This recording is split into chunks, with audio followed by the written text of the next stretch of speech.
Bismillahirrahmanirrahim. Assalamualaikum warahmatullahi wabarakatuh dan selamat petang kepada semua. Alhamdulillah wassalatu wassalamu ala asyrafil anbiya'i wal mursalin wa ala alihi wa sahbihi ajma'in. Rabbi syrah li sadri wa yassir li amri wahlul 'uqdatam min lisani yafqahu qawli. Amma ba'd. Selamat datang kepada semua para penonton yang baru saja menonton segmen Bicara Sunnah secara langsung di pautan Facebook Muib dan Kuipsas. Anjuran bersama Muib, Kuipsas dan Maksab. Dalam segmen kali ini, kita akan membawakan kepada anda kupasan dan perbincangan mengenai ilmu asas akidah dan fiqah, iaitu tajuk pada hari berkaitan dengan solat, yang akan disampaikan oleh penceramah-penceramah yang sebelum-sebelum ini kita jemputan setiap minggu. Segmen ini akan ke udara pada setiap minggu pada hari Khamis jam 3 petang secara langsung di pautan Facebook Muib dan Kuipsas. Kita ucapkan ribuan terima kasih kepada anda kerana sudi untuk menyertai kami pada hari ini, dan kita harapkan tuan-tuan dan puan-puan dapat bersama-sama kongsikan program ini dengan klik butang like dan share live pada hari ini, agar perkongsian kita pada hari ini dapat memberi manfaat buat mereka yang lain. Saya, Abu Zar bin Ahmad, selaku moderator anda pada hari ini, akan membawa anda bersama-sama dengan panel jemputan kita untuk mengupaskan satu tajuk yang menarik dan sangat dekat dengan kita. Saya perkenalkan dulu penceramah jemputan kita pada hari ini. Penceramah kita pada hari ini lebih dikenali dengan Dr. Umar Muhammad Noor. Nama penuh penceramah kita pada hari ini ialah Dr. Umar Muhammad Noor. Beliau berasal daripada Bekasi, Indonesia, mendapat pendidikan daripada Universiti Islam Negeri UIN Syarif Hidayatullah Jakarta dan sarjana Master As-Sunnah wa Ulum Al-Hadis Universiti Islam Durman, Sudan. Beliau menimba ilmu hadis di Damsyik, Syria semenjak tahun 2002 sehingga 2007. Kemudian, beliau menyambung pengajian di peringkat Doktor Falsafah di Universiti Malaya. Kini, beliau adalah pensyarah kanan di Universiti Sains Malaysia. Tanpa membuang masa lagi, saya serahkan kepada Al-Fadhil untuk menyampaikan. Dipersilakan. Bismillahirrahmanirrahim. Assalamualaikum warahmatullahi wabarakatuh. Alhamdulillahirabbil alamin. Wassalatu wassalamu ala sayyidina Maulana Muhammadin wa ala alihi wa sahbihi ajma'in. Rabbin fa'na bima 'allamtana wa 'allimna ma yanfa'una warzuqna 'ilman yuqarribuna ilaika ya rabbal alamin. Allahumma faqihna fid din wa 'allimna ta'wil wa ftah 'alaina futuhal 'arifin bika ya rabbal alamin. Wala haula wala quwwata illa billahil 'aliyyil 'azim. Alhamdulillah, terima kasih. Pertama-tama saya ucapkan kepada pengerusi majlis kita pada hari ini, Al-Fadhil Ustaz Abu Zar Ahmad, dan juga jutaan terima kasih saya ucapkan kepada penganjur program Bicara Sunnah yang dianjurkan oleh pihak Muib dan juga Kuipsas, dan rakan-rakan, puan-puan, tuan-tuan dan puan-puan sekalian yang dirahmati oleh Allah Subhanahu wa taala. Alhamdulillah, kita berjumpa semula dalam segmen yang sangat menarik ini, yaitu berbincang berkenaan dengan sunnah dan hadis baginda Nabi sallallahu alaihi wasallam, dan saya difahamkan kita telah masuki siri yang kelima dalam segmen yang sangat menarik ini, berbincang berkenaan dengan sunnah baginda Nabi dan bagaimana kita sebagai umat baginda boleh meneladani baginda Nabi sallallahu alaihi wasallam dalam semua aspek kehidupan kita, sama ada dalam akidahnya, dalam ibadahnya, dalam adab, dalam akhlak dan seluruh aspek-aspek kehidupan kita yang lain. Nah, rekan-rekan dan tuan-tuan, puan-puan sekalian yang dirahmati oleh Allah Subhanahu wa taala, pada kesempatan kali ini dalam 1 jam petang hari ini, saya diminta untuk berbincang berkenaan dengan sebuah tajuk yang sangat dekat dengan kita, yaitu berkenaan dengan ibadat solat kita. Bagaimana kita melakukan ibadah solat kita agar selari dengan yang diajarkan dan dicontohkan oleh baginda Nabi sallallahu alaihi wasallam. Nah, rekan-rekan dan tuan-tuan sekalian yang dirahmati oleh Allah Subhanahu wa taala. Secara bahasa, salat adalah bermakna doa. Jadi salat adalah bermakna doa. Akan tapi apabila kita membaca pelbagai ayat-ayat suci Al-Quran dan pelbagai hadis-hadis Nabi sallallahu alaihi wasallam, kita akan mendapati bahawa salat lebih daripada sekadar bacaan doa saja. Salat adalah sebuah komunikasi antara hamba, iaitu kita, dengan Allah Subhanahu wa taala. Tuhan kita yang telah menciptakan alam semesta, yang telah menciptakan kita dan juga telah memberikan pelbagai anugerah yang zahir dan batin di dalam kehidupan kita. Nah, oleh kerana salat adalah sebuah hubungan komunikasi antara kita dengan Allah Subhanahu wa taala, maka alangkah lebih baiknya apabila kita berusaha agar menjadikan salat kita ni menjadi lebih bermakna dengan merujuk kepada bagaimana baginda Nabi sallallahu alaihi wasallam melakukan salat tersebut. Nah, tuan-tuan dan rakan-rakan sekalian, saya yakin rakan-rakan dan tuan-tuan sekalian telah banyak mempelajari dan mendengar ceramah dan penjelasan daripada alim ulama dan asatizah kita berkenaan dengan solat ni. Nah, kalau saya nak rumuskan apa yang berlaku di dalam solat, sebenarnya solat adalah sekali lagi komunikasi antara kita dengan Allah Subhanahu wa taala. Dan ini selari dengan sebuah hadis Nabi yang diriwayatkan oleh Imam Bukhari dan Muslim daripada Sayyidina Anas Ibn Malik radhiyallahu anhu, bahawa baginda Nabi sallallahu alaihi wasallam bersabda, "Innal mu'min idza kana fis salati fa innama yunaji rabbah." Sesungguhnya seorang mukmin apabila dia berada di dalam salat, apabila dia melakukan salat, sesungguhnya yang berlaku ketika dia melakukan salat tersebut adalah dia tengah bermunajat dengan Allah Subhanahu wa taala. Dia bukan setakat berdiri saja. Dia bukan menghadap dinding saja. Dia bukan menghadap udara saja. Akan tapi sebenarnya yang berlaku apabila seorang mukmin mengangkat takbir Allahu Akbar dan mula melakukan solat, ritual solat kita dari pertama hingga ke akhir, yang berlaku sebenarnya pada saat itu adalah kita tengah bermunajat kepada Allah Subhanahu wa taala. Apa makna munajat?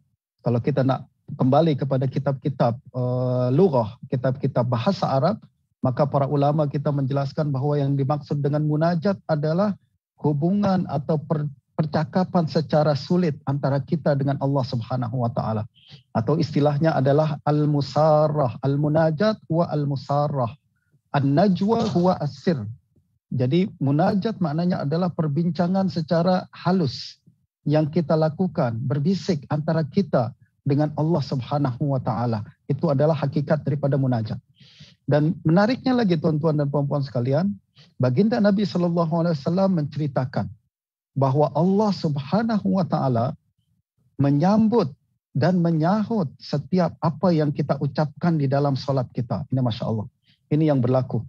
Yang berlaku bukan setakat kita masuk dalam solat, Allah nampak kita, Allah amati kita, Allah perhatikan apa yang kita baca dan kita buat, tapi lebih daripada itu kata Nabi sallallahu alaihi wasallam, yang berlaku adalah Allah Subhanahu wa taala mendengarkan setiap ucapan kita di dalam solat dan bahkan membalas apa yang kita ucap di dalam salat tersebut.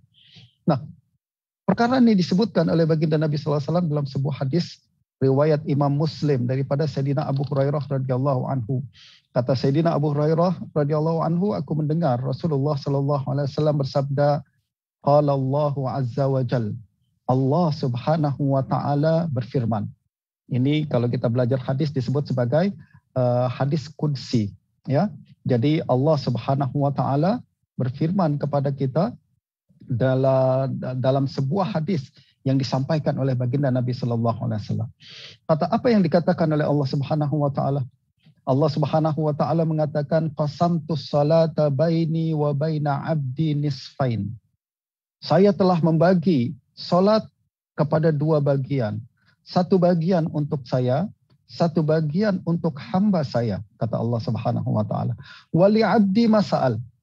Dan hambaku kalau dia melakukan apa yang telah aku perintahkan di dalam salat, maka dia akan mendapatkan semua yang dia minta. Apa yang dia minta aku akan bagi. Jadi Ada sebagian di dalam solat itu untuk Allah, yaitu puji-pujian untuk Allah Subhanahu wa taala, dan ada juga sebagian di dalam solat itu adalah permintaan seorang hamba, dan kata Allah Subhanahu wa taala itu milik dia. Kalau dia minta, aku akan bagi. Nah, fa idza qala al-'abdu alhamdulillahi rabbil alamin, qala Allah taala hamidani 'abdi. Kata Allah Subhanahu wa taala, apabila seorang hamba mengucapkan di dalam surah Al-Fatihah, dalam salat kita wajib baca Al-Fatihah kan?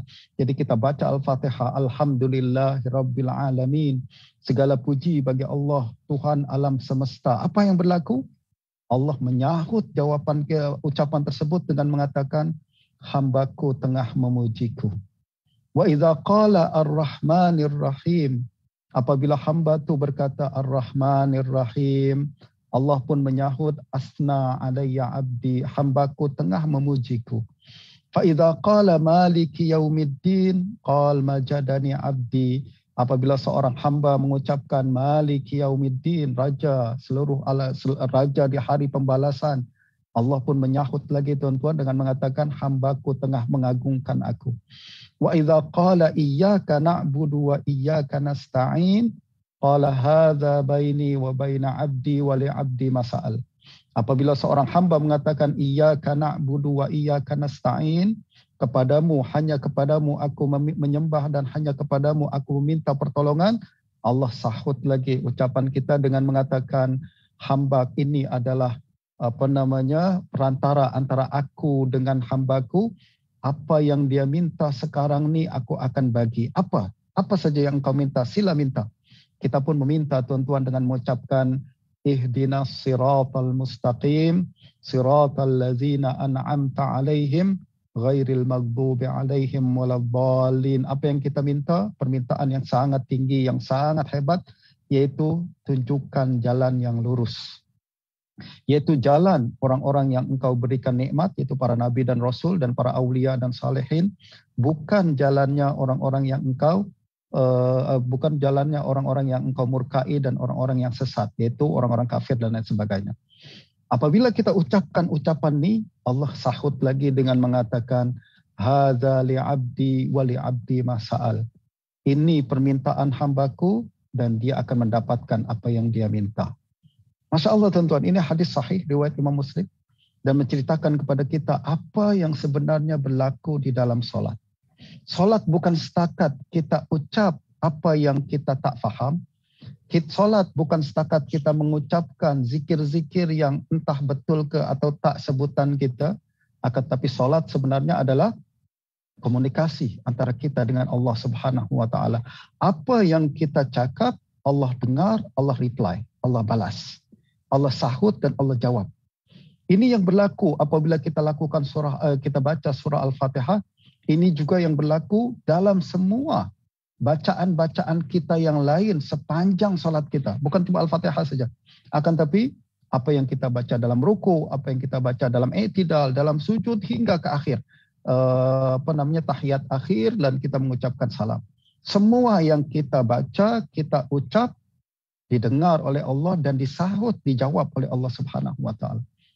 Kata Imam Ibn Rajab Al-Hanbali, apabila beliau mensyarahkan hadis ini, beliau mengatakan fahadal hadis yadullu ala anna Allah Ta'ala yastami'u liqira'atil musalli haitsu kana munajiyan lahu wa yaruddu alaihi ma yunajihi kalimatan kalimah. Jadi kata Imam Ibn Rajab apabila dia membacakan ayat hadis ini, beliau mengatakan hadis ini menjadi dalil bahwa Allah Subhanahu wa taala mendengar bacaan seorang hamba ketika dia salat. Jadi apa yang dibaca oleh seorang hamba di dalam salatnya Allah dengar. Ini dalilnya.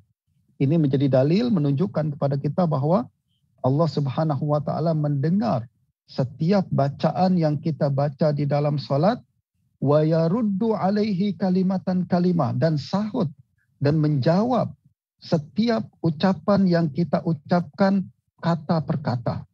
Jadi kita baca alhamdulillahirabbil alamin, Allah reply. Kita baca maliki yaumiddin, Allah reply. Kita baca iyyaka na'budu wa iyyaka nasta'in, Allah reply. Semua tuan-tuan yang kita ucapkan, semua yang kita baca di dalam salat kita, Bukan hanya Al-Fatihah sekali lagi, akan tapi semua yang kita baca di dalam ruku, di dalam sujud dan lain sebagainya. Masya Allah, ini menjadi satu peringatan, jadi satu ingatan bagi kita bahwa solat ini mesti dilakukan dengan khusyuk. Solat ini mesti dilakukan dengan pikiran yang terlepas daripada membayangkan perkara-perkara yang lain. Kenapa? Sebab kita berhadapan dengan Allah Subhanahu wa taala. Kita tengah bercakap-cakap dengan Allah Subhanahu wa taala. Kita mengucap sesuatu, Allah dengar dan Allah reply kepada kita. Jawab kepada kita. Sungguh tidak sopan.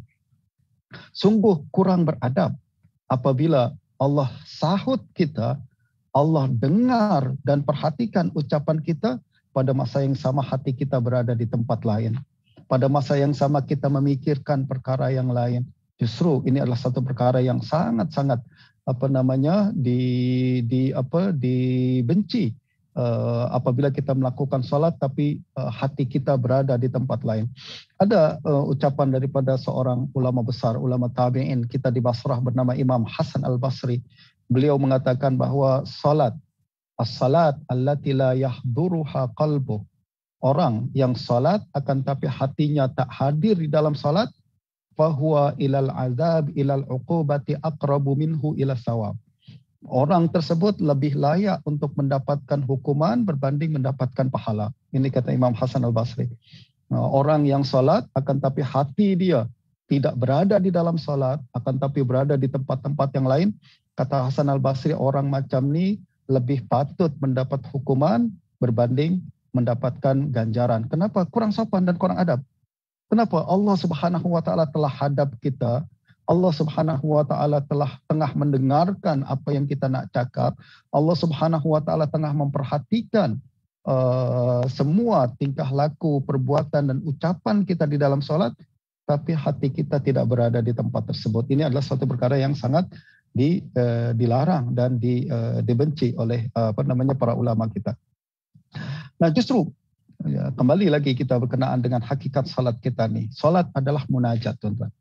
Dan munajat tersebut, perkara pertama yang mesti kita lakukan adalah kita mesti faham apa yang kita ucapkan. Ini perkara penting.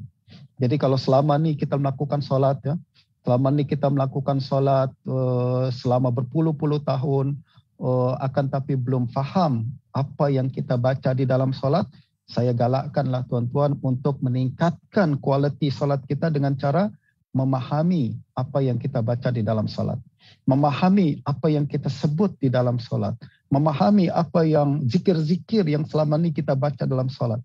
Sebab memahami perkara ini akan membuat salat kita menjadi lebih sempurna, akan membuat salat kita, komunikasi kita lebih rapat lagi sebab kita faham apa yang kita baca dan kita akan mendapati hati kita, tuan-tuan, lebih rasa kemanisan solat tersebut. Saya pernah hadir dalam satu program, kawan saya ada di Singapura, tuan-tuan ya. Kawan saya di Singapura ni dia sejak dulu lagi, sejak berapa tahun yang lepas, dia sering membuat satu kursus. Kursusnya simple saja, yaitu kursus memahami bacaan di dalam solat. Jadi kursus ni simple saja, dia buat kursus memahami bacaan dalam solat. Jadi yang hadir dalam kursus ni ramai orang-orang yang sudah dewasa lah kebanyakannya, yang sudah berkeluarga, yang sudah ada anak dan lain sebagainya. Mereka datang ke kuliah, ke kursus ni, lalu akan diajarkan basic bahasa Arab. Diajarkan sedikit nahwu dia, diajarkan sedikit sharaf dia, diajarkan sedikit mufradat dia. Tujuannya adalah agar orang tersebut faham bagaimana ayat bahasa Arab itu disusun. Bukan setakat baca terjemahan saja, tak. Dia nak faham bagaimana ayat itu disusun dan dibentuk. Sebab dengan memahami aspek-aspek nahwu dan sharaf, kita akan lebih faham lagi bahasa Arab dengan baik. Nah, kawan saya ni, tuan-tuan, dia buat kursus ni. Lalu kemudian ramai orang daftar dan ikut dalam kursus tersebut selama beberapa bulan. Bukan sekejap, kan, tapi berapa bulan ya. Jadi ada sekali lagi diajarkan basic bahasa Arab, nahwu, sharaf dan sebagainya. Kemudian juga di-apply, dipraktikkan dalam memahami bacaan-bacaan dalam solat. Sehingga setiap orang yang hadir dalam kursus ini dia akan faham. Kalau dia baca inni wajjahtu wajhiya lillazi fataras samawati wal ard, apa makna dia? Kalau orang nih dalam solat dia mengucapkan Subhana Rabbiyal A'la wa bihamdi, apa makna dia? Nah, apa yang berlaku tuan-tuan? Kursus nih, saya pernah dijemput untuk hadir, dan di akhir kursus ada semacam convocation. Jadi dijemput semua pelajar-pelajar lama, pelajar-pelajar untuk hadir dalam convocation nih, dan diminta sesetengah pelajar untuk datang dan bercakap berkenaan dengan apa yang mereka pelajari di dalam solat dan apa manfaatnya dalam kehidupan. Nah, ada satu orang nih, istilah saya boleh sebutlah kakak lah, Pak Makcik lah, usia dalam 40-50 tahun. Dia masuk, dia diminta untuk berucap, dia berkata sambil menangis-nangis, tuan-tuan. Sambil menangis dia mengucapkan, Allah terima kasih Ustaz, saya dah solat lama-lama lah, berpuluh tahun saya solat, akan tapi saya hanya boleh mendapatkan kemanisan solat selepas saya ikut kursus nih. Selepas saya faham apa yang saya baca dalam solat. Selama ni saya solat macam tu aja. Setakat, okey, masuk waktu, saya laksanakan solat, gugur kewajipan. Selesailah kan, dah solat. Akan tapi baru merasakan manisnya solat, baru merasakan indahnya solat apabila saya faham apa yang saya baca dalam solat.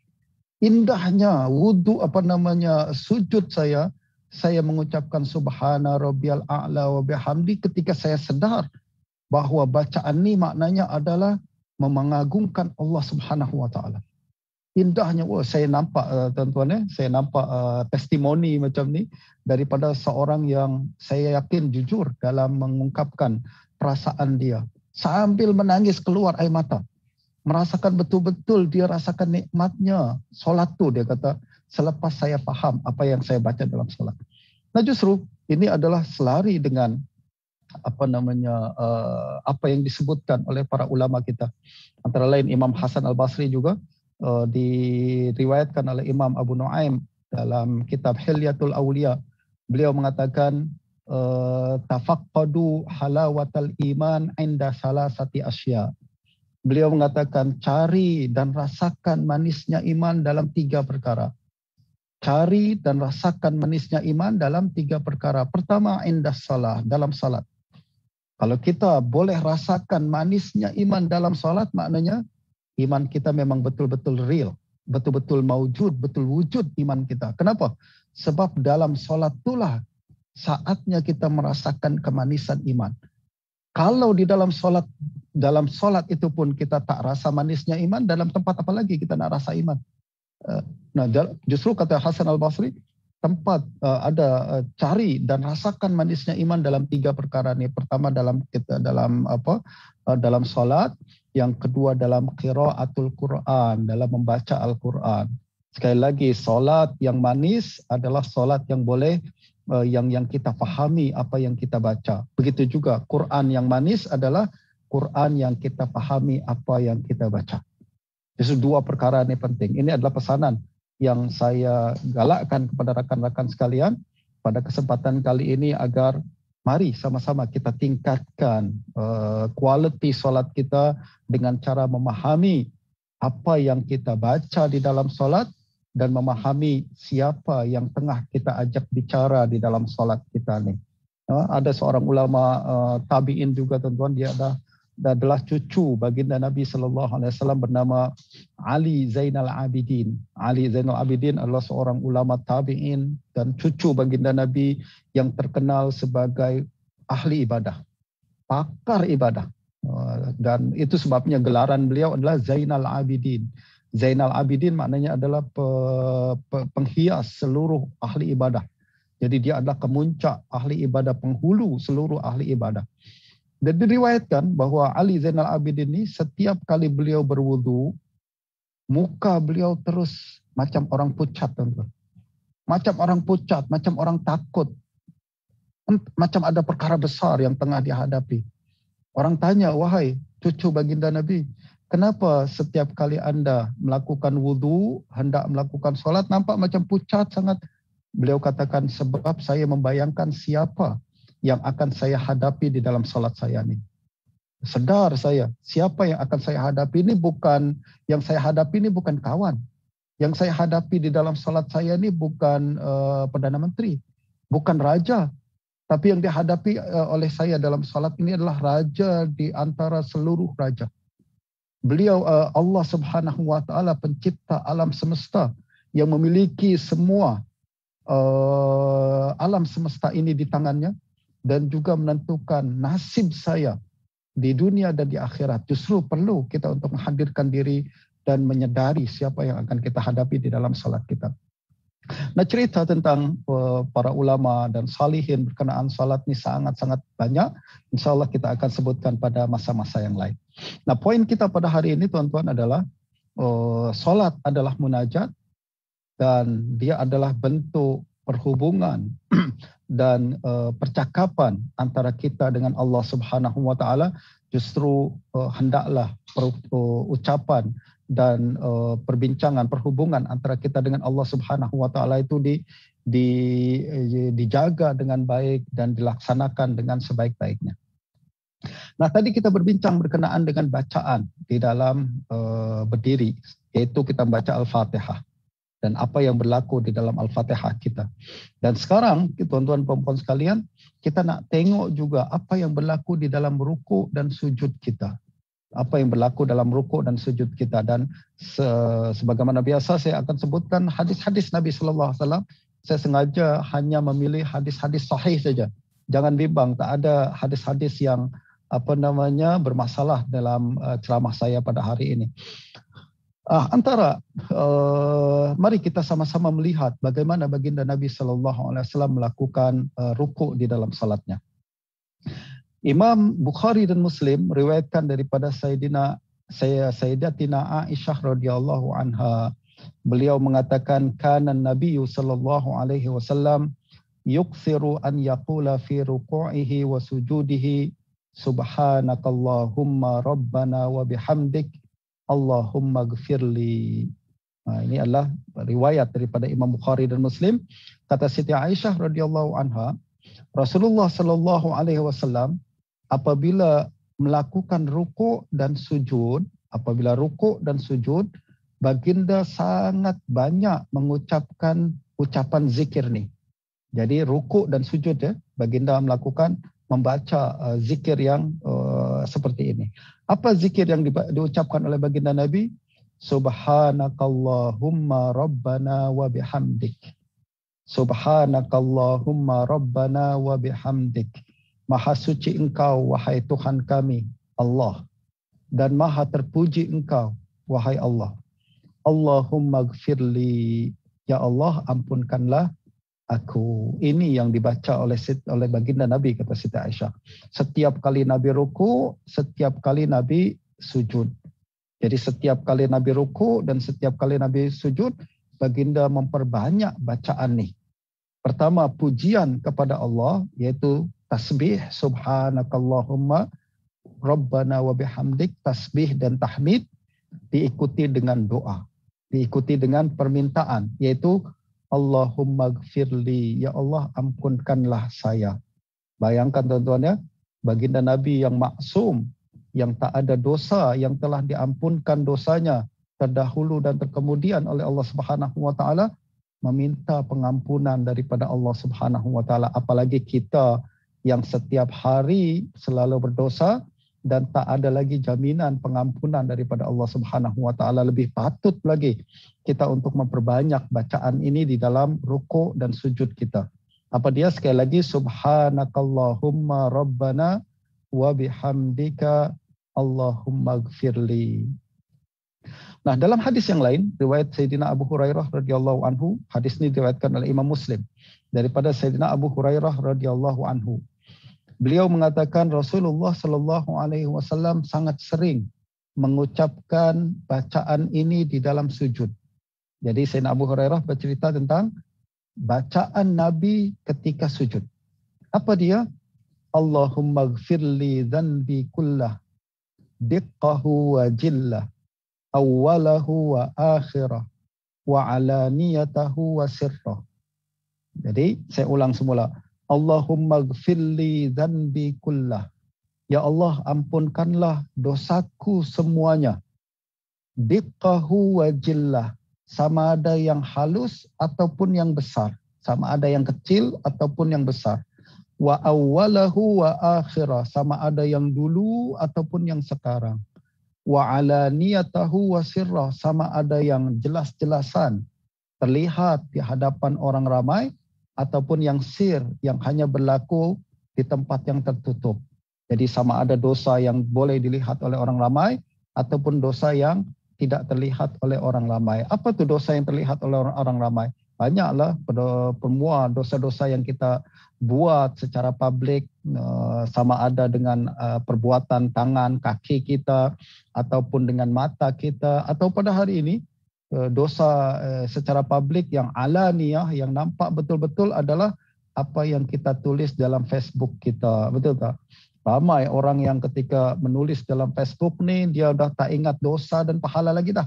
Dia tulis je apa yang dia rasa sedap di hati dia.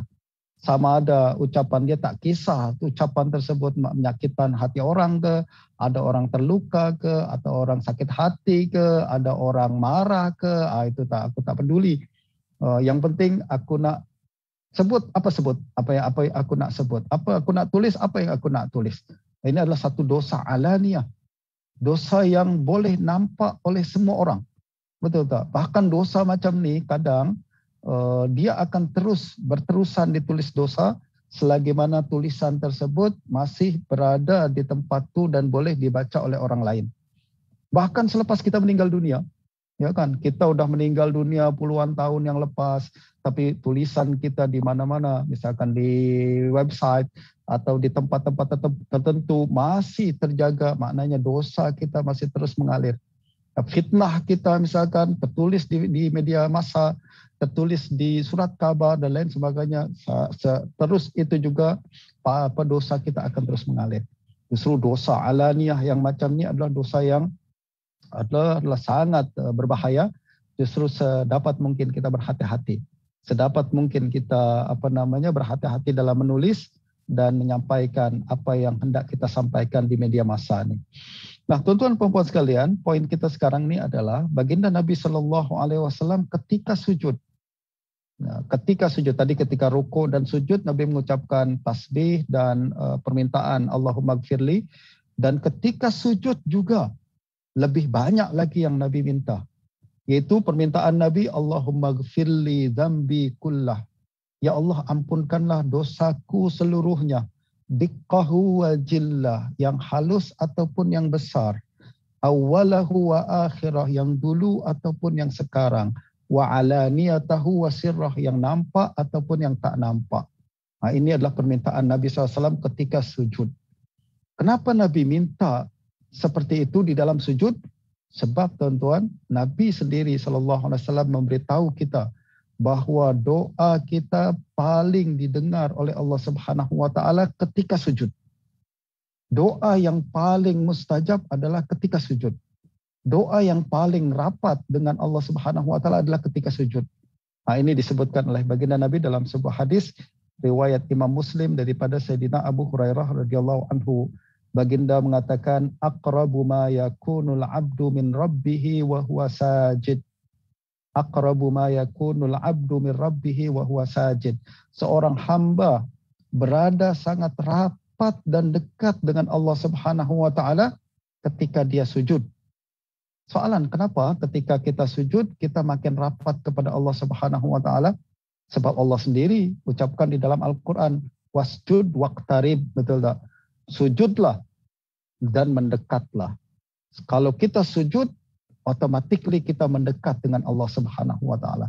Semakin banyak kita bersujud, semakin kita dekat dengan Allah Subhanahu wa taala. Kalau kita nak fikir secara hikmah lagi, kenapa sujud semakin rapat dengan Allah adalah karena ketika kita sujud, tuan-tuan, kita melepaskan semua ego kita. Kita melepaskan semua sifat sombong dan angkuh kita. Kita melepaskan semua gelaran kita yang selama ni gelaran kita tinggi-tinggi, orang puji-puji, kita seolah-olah katakan, ya Allah, saya lepaskan itu semua di hadapan-Mu. Aku hanya seorang hamba yang mana wajah aku yang paling mulia ni lebih patut berada di tanah, di tempat yang Engkau ciptakan aku. Kita diciptakan oleh tanah, diciptakan daripada tanah, justru tempat kita adalah lebih layak berada di tempat tanah. Atau kita tawadhu, kita kita merasa tunduk kepada Allah Subhanahu wa taala, semakin kita menunduk, semakin kita terangkat. Semakin kita menunduk, semakin Allah angkat dan tinggikan derajat kita. Nah, justru apabila kita sujud, Allah sangat cinta dan sayang dan suka kepada kita.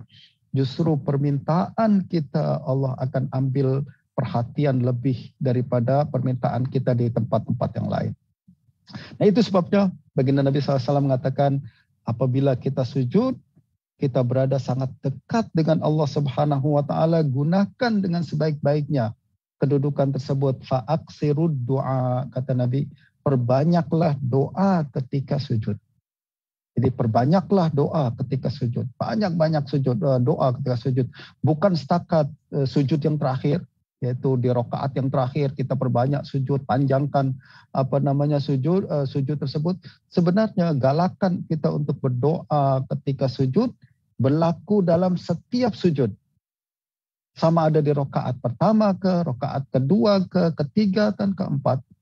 Nah, jadi setiap kita sujud itu adalah kedudukan kita yang paling rapat dengan Allah Subhanahu wa taala. Kata Nabi, gunakan dengan sebaik-baiknya, yaitu gunakan untuk minta kepada Allah Subhanahu wa taala. Dan kalau nak minta, mintalah yang paling banyak. Kalau nak minta, mintalah yang paling besar, sebab Allah Maha Pemurah. Apa dia permintaan yang paling besar? Yang paling utama yaitu permintaan ampun, maghfirah daripada Allah Subhanahu wa taala. Kalau kita minta rumah, tuan-tuan, rumah boleh hancur. Kalau kita minta kereta, kereta boleh rusak. Kalau kita minta semua kedudukan dunia, satu hari kita meninggal dunia, tak akan kita bawa selepas mati. Justru kita minta sesuatu yang bermanfaat untuk kita di dunia, bermanfaat untuk kita di akhirat. Dan dia tidak lain tidak bukan adalah maghfirah, pengampunan dan ridha daripada Allah Subhanahu wa taala. Tapi perlu untuk saya ingatkan tuan-tuan pembuat sekalian bahwa galakan untuk memperpanjang dan berdoa ketika sujud ni dengan banyak panjang tu, ini hanya berlaku untuk solat sendiri saja, ya. Ini disebutkan oleh Imam Asy-Syafi'i dalam Kitabul Ini dinukil oleh Imam Nawawi dalam Kitab Majmu'. Imam Nawawi menukil di dalam Kitab Majmu' daripada Imam Syafi'i dalam Kitabul Apa kata Imam Asy-Syafi'i? Beliau mengatakan wa yajtahidu fid du'a ma lam yakun imaman fayusqila ala man khalfahu au ma'muman fayukhalifu imamahu. Kata Imam Syafi'i, banyak-banyak doa ketika sujud selagi mana kita bukan imam. Kalau kita jadi imam, jangan panjang-panjang sujud. Kenapa? Nanti memberatkan makmum di belakang. Jadi imam kita kena jaga makmum, ya kan? Makmum mungkin ada orang tengah sakit, ya kan? Lepas solat dia nak pergi ke dokter. Ada mungkin di belakang kita ada orang tengah lapar, lepas solat dia nak makan. Ada orang di belakang kita mungkin ada urusan penting, ya kan? Nak solat terus nak pergi. Justru jadi imam kita kena jaga maslahat makmum. Justru walaupun digalakkan untuk banyak-banyak doa ketika ruku dan sujud, imam jangan. Cukup bacaan biasa ringkas saja. Kenapa? Dia nak jaga makmum. Jangan sampai makmum nanti marah, kemudian tak suka dengan imam karena perpanjang solat dalam ruku dan sujud tersebut. Justru kata Imam Syafi'i, wa yajtahidu fid du'a ma lam yakun imaman fayusqila ala man khalfahu au ma'muman, atau seorang makmum, maknanya makmum juga jangan perpanjang bacaan di dalam rukuk dan sujud. Kenapa? Sebab kewajiban makmum follow imam. Jangan imam sudah angkat kepala, makmum masih terus sujud saja. Imam dah salam, dia makmum masih terus sujud saja, baca doa. Ini sunat, Ustaz. Baca doa ketika sujud terakhir, apalagi sujud-sujud yang lain, kata Ustaz kan sunat. Jadi saya panjangkan sujud nih. Imam dah selesai solat, dia masih sujud saja. Nah, ini kata Imam Syafi'i ini kurang digalakkan. Kenapa? Makmum kena follow imam. Au ma'muman fayukhalifa imamahu. Kalau makmum buat maka dia menyalahi kedudukan imam, menyalahi apa yang dilakukan oleh imam. Dalam sebuah hadis Nabi mengatakan wa innama ju'ilal imamu liyutamma bihi. Imam kenapa dibuat, dijadikan imam adalah agar makmum follow imam. Fa idza kabbara fakabbiru. Kalau imam sudah mengucapkan takbir, kita kena follow takbir. Wa idza raka'a farka'u. Kalau imam ruku, maka dia ruku. Maknanya imam, baginda Nabi suruh apa? Makmum follow imam. Jangan terlalu jauh antara makmum dengan imam. Jadi kalau imam sudah takbir, kita segera takbir. Kalau imam sudah ruku, kita segera ruku dan seterusnya. Nah, ini ingatan daripada Imam Syafi'i agar kita tahu bagaimana kita mesti melakukan sunnah baginda Nabi ini ya. Jadi tuan-tuan, kalau walaupun ada hadisnya, walaupun ada saya telah sebutkan hadis-hadis tersebut, kita kena tengok apa yang dijelaskan oleh para ulama. Ulama lebih tahu berkenaan dengan kandungan hadis tersebut, bagaimana nak melaksanakan hadis tersebut ya. Jadi ini yang diajarkan oleh Imam Syafi'i. Perbanyak doa dalam ruku dan sujud. Ya, kalau sholat sendiri lagi bagus. Kalau kita sholat malam, sholat tahajud misalkan, panjang-panjang lah dalam ruku tu, panjang-panjang lah dalam sujud tu, silakan. Tak ada siapa nak ganggu kita. Tak ada siapa yang akan marah kita kalau perpanjang ruku dan sujud tersebut. Tapi kalau kita jadi imam, kena jaga makmum. Kalau kita makmum, kena ikut imam. Ada perbezaan dalam perkara tersebut. Nah, berikutnya lagi tuan-tuan perempuan sekalian, itu ruku, bacaan ketika ruku dan sujud ya. Jadi ada bacaan yang diajarkan oleh baginda Nabi, dan saya yakin tuan-tuan biasa membaca bacaan macam subhana rabbiyal azimi wa bihamdih ketika ruku, atau subhana rabbiyal a'la wa bihamdih ketika sujud. Boleh ke tak boleh? Boleh. Itu juga adalah bagian daripada hadis Nabi, dan kita digalakkan, disunatkan baca bacaan tersebut. Kata Imam Nawawi, bacaan Nabi ketika ruku dan sujud banyak. Jadi hadis yang menyebutkan apa yang baginda baca ketika ruku sangat banyak. Hadis yang menyebutkan apa yang baginda baca ketika sujud sangat banyak. Kita boleh baca mana yang sesuai dengan kita. Ya, kalau kita suka untuk membaca subhana rabbiyal azim wa bihamdi, silakan baca. Semua yang kita diriwayatkan oleh hadis tersebut boleh kita baca. Kata Imam Nawawi, yang paling afdal adalah kita himpun semuanya. Jadi kalau boleh banyak hadis-hadis ni kita baca semua dalam solat kita. Itu sekali lagi kalau solat kita seorang diri, tidak mengganggu tidak membuat makmum merasa berat dan lain sebagainya. Jadi kalau boleh kita baca semua hadis-hadis atau bacaan-bacaan yang diajarkan oleh Nabi sallallahu alaihi wasallam. Kalau tak boleh, bacalah salah satunya yang boleh kita baca. Okey, rakan-rakan sekalian, tuan-tuan puan-puan sekalian, rahmati Allah Subhanahu wa taala. Ada lagi bacaan yang kita baca di dalam solat ni yang saya coba nak ingatkan pada tuan-tuan sekalian adalah apabila kita selesai melakukan tahiyat akhir, apabila kita selesai melakukan tahiyat akhir, ya tahiyat akhir adalah wajib ya kan. Lalu baca selawat, innaka hamidun majid, lalu biasanya kita salam saja. Sebenarnya sebelum salam ada lagi, itu adalah peluang untuk kita berdoa kepada Allah Subhanahu wa taala. Jadi selepas kita membaca tahiyat akhir dan sebelum salam, itu sebenarnya adalah satu peluang yang sering digunakan oleh baginda Nabi untuk berdoa. Dan kita disunatkan untuk berdoa. Jadi sebelum salam, jadi selepas tahiyat dan sebelum salam, kita disunatkan untuk berdoa. Hadisnya adalah riwayat daripada Imam Muslim daripada Sayyidina Abu Hurairah radhiyallahu anhu. Rasulullah sallallahu alaihi wasallam bersabda, "Idza tashahhada ahadukum falyasta'iz billahi min arba'." Kata Nabi sallallahu alaihi wasallam, apabila kamu sudah selesai mengucapkan tahiyat, tasyahud, selesai kita mengucapkan tasyahud, kata Nabi, maka mintalah perlindungan daripada 4 perkara. Kata Nabi, mintalah perlindungan daripada 4 perkara. Apa yang Nabi ajarkan dalam doa tersebut? Nabi mengatakan, Allahumma inni a'udzubika min azabi jahannam. Jadi ini doa yang kita baca nih, tuan-tuan. Selepas tasyahud, dan sebelum salam. Nabi ajarkan 4 perkara yang mesti kita minta agar dijauhkan daripada kita. Nah, yang pertama, Allahumma inni a'udzubika min azabi jahannam. Ya Allah, aku berlindung kepadamu daripada azab seksa neraka. Ini yang pertama. Kita minta kepada Allah Subhanahu wa taala agar diselamatkan daripada azab seksa neraka. Yang kedua, wa min azabil qabr.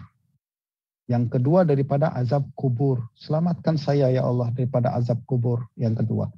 Yang ketiga, wa min fitnatil mahya wal mamat. Dan daripada fitnah mati dan fitnah hidup. Jadi fitnah mati dan fitnah hidup maksudnya adalah musibah yang sangat berat yang tak boleh kita tanggung. Itu namanya fitnah. Kita minta kepada Allah Subhanahu wa taala agar kita dijauhkan daripada perkara ini. Fitnah yang sukar atau musibah yang terlalu berat yang tak boleh kita tanggung. Dan seburuk-buruk fitnah adalah apabila menimpa agama kita. Jadi kalau fitnah atau musibah yang menimpa badan kita, misalkan diberikan penyakit yang cukup berat, kita masih boleh bersabar lagi. InsyaAllah kita boleh bersabar, ramai orang boleh bersabar. Itu adalah musibah juga, ya itu adalah musibah. Tapi musibah yang tak terlalu berat. Tak terlalu berat sangat berbanding kalau musibah tersebut menimpa agama kita. Apa maksudnya menimpa agama kita? Yaitu sesuatu musibah yang menimpa iman kita. Sehingga kita berfikir untuk melepaskan agama kita, na'udzubillah. Ini ramai berlaku pada hari ini. Saya nampak beberapa orang, ada beberapa ibu bapa datang kepada saya. Dia bercerita tentang anaknya, Ustaz, anak saya Ustaz, saya terkejut sangat Ustaz. Kenapa? Anak saya kata dia tak percaya dengan wujudnya Tuhan. Anak saya sudah jadi ateis. Dia tak percaya dengan adanya Tuhan, Ustaz. Menangis-nangis ibu bapa itu depan saya. Ini adalah satu fitnah yang sangat besar. Kenapa? Berkaitan dengan iman. Kalau anak tersebut sakit, misalkan terkena COVID-19, mungkin sedih, ibu bapa sedih. Tapi saya rasa kesedihan tersebut tidak sebesar kesedihan apabila melihat anak dia sendiri murtad. Nauzubillah. Tidak sesedih melihat anak sendiri keluar daripada agama Islam. Nauzubillah. Betul tak? Justru fitnah yang paling besar adalah apabila berkaitan dengan keimanan seseorang. Kita minta berlindung pada Allah Subhanahu wa taala. Itu sebabnya Nabi ajarkan agar kita berlindung daripada fitnah yang macam ini. Kita baca sebelum di dalam salat kita, wa min fitnatil mahya wal mamat. Jauhkan daripada fitnah hidup dan fitnah mati. Wa min syarri fitnatil masihid dajjal. Yang terakhir, Nabi ajarkan kita untuk berlindung daripada kejahatan fitnah dajjal. Dajjal ni apa? Dajjal ni adalah satu makhluk yang sangat-sangat pandai dan mahir menipu. Dia akan keluar di akhir zaman dan dia akan membuat ramai manusia percaya bahawa dirinya adalah Tuhan. Jadi dia adalah bagian daripada fitnah iman yang tadi saya sebutkan, ya. Dia adalah fitnah terbesar, ya. Kenapa? Sebab dia dapat menarik semua ramai, bahkan seluruh dunia manusia keluar daripada agama Allah kepada meyakini bahawa dia adalah Tuhan. Ini fitnah yang paling besar di akhir zaman. Tak ada yang selamat daripada fitnah Dajjal, melainkan segelintir orang mukmin saja. Dan mereka makin hari semakin terkepung, sehingga kata Nabi tak ada tempat mereka melainkan ada hanya di Syam saja. Di Masjidil di kawasan Palestin dan Syria, itu di kawasan Syam. Itulah mereka yang terselamat daripada fitnah Dajjal. Dan kita mudah-mudahan tak jumpa Dajjal lah dalam kehidupan kita.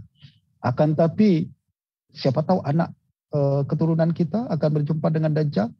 Justru kita minta kepada Allah Subhanahu wa taala, jauhkan saya daripada fitnah Dajjal kalau saya jumpa dengan Dajjal. Kalau saya tak jumpa dengan Dajjal, jauhkan anak keturunan saya daripada fitnah Dajjal. Jadikan mereka orang yang berada dalam pasukan Sayyidina Isa Al-Masih alaihi salam yang menentang Dajjal, bukan malah menjadi follower Dajjal. Sebab inilah fitnah yang paling besar nanti di akhir zaman. Jarang orang terselamat, justru kita minta Allah selamatkan diri kita dan juga anak keturunan kita. Nah ini doa yang diajarkan oleh baginda Nabi, tuan-tuan. Dibaca di dalam solat kita sebelum salam. Sekali lagi apa dia? Allahumma inni a'udzubika min azabi jahannam wa min azabil qabr wa min fitnatil mahya wal mamat wa min fitnatil masihid dajjal. 4 perkara yang kita baca. Berikutnya juga tuan-tuan, ada sebuah hadis riwayat Imam Muslim juga daripada Sayyidina Ali ibn Abi Thalib radhiyallahu anhu.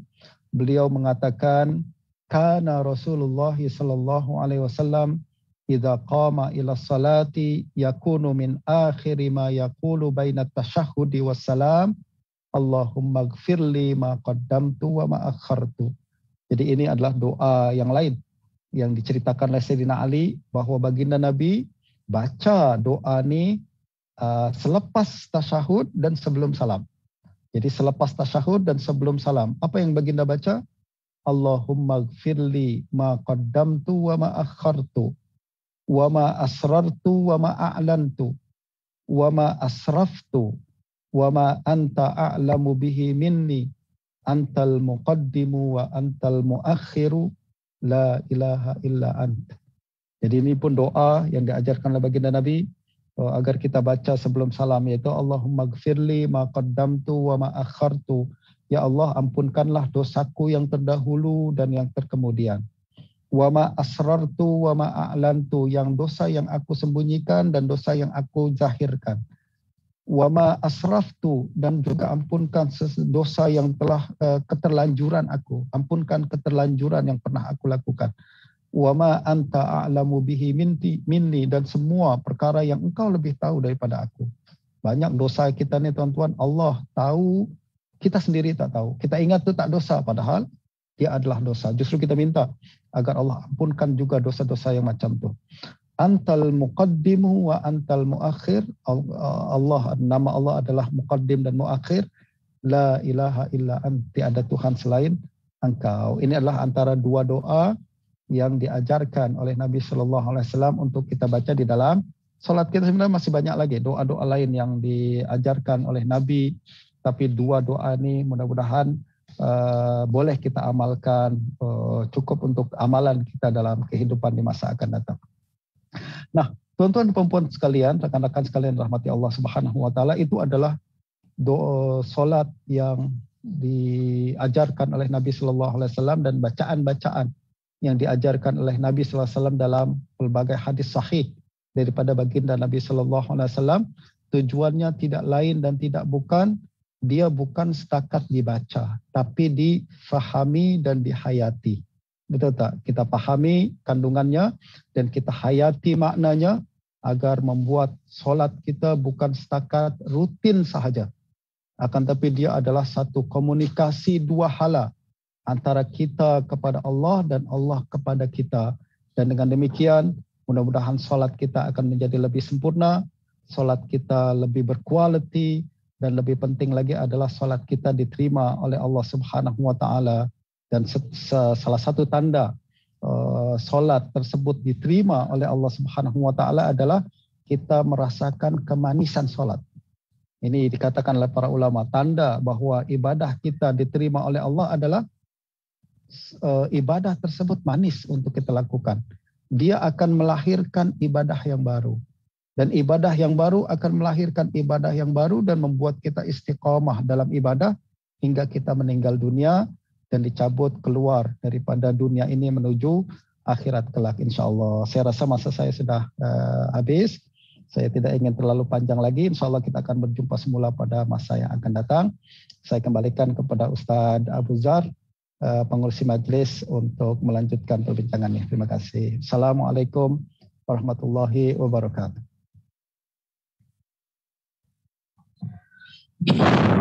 Waalaikumsalam warahmatullahi wabarakatuh. Alhamdulillah, diucapkan terima kasih kepada pihak yang berbahagia Dr. Umar atas ulasan dan kupasan beliau terhadap isu yang berkaitan dengan solat. Ya, benarlah isu itu memang betul-betul dekat dengan kita, dan apa yang telah disampaikan oleh pihak yang berbahagia doktor, semoga kita semua dapatlah manfaatnya, dapatlah istifadahnya dapatlah pengajarannya untuk kita amalkan, praktikkan, implementasikan dalam kehidupan kita. Meskipun benda-benda itu ada dalam buku, kita usaha untuk mengamalkannya dalam kehidupan seharian. Alhamdulillah. Baiklah, kita telah pun sampai ke penghujung rancangan kita pada hari ini. Kepada anda semua, terima kasih kerana masih setia bersama-sama dengan kami untuk mendengarkan perkongsian ilmu pada hari ini. Jangan lupa untuk terus setia dengan kami dalam segmen Bicara Sunnah ini pada minggu hadapan, pada waktu yang sama, di pautan yang sama, dengan tajuk yang lebih menarik, insya-Allah. Akhir kata, terima kasih kepada penceramah jemputan kita yang berbahagia, Doktor, kepada semua tim penerbitan yang terlibat dan kepada anda semua penonton setia Bicara Sunnah. Moga-moga kita semua dapat terus menelusuri sunnah Nabi SAW dengan cara yang paling baik dan istiqomah sehingga ke akhir hayat kita. Amin ya rabbal alamin. Okey, itu sajalah program kita pada hari ini. Wabillahi taufiq wal hidayah. Wassalamualaikum warahmatullahi wabarakatuh. Peringatan, sijil digital akan disediakan di setiap slot Bicara Sunnah pada setiap minggu. Pautan untuk kehadiran dan sijil digital akan disediakan semasa segmen berlangsung. Sekian.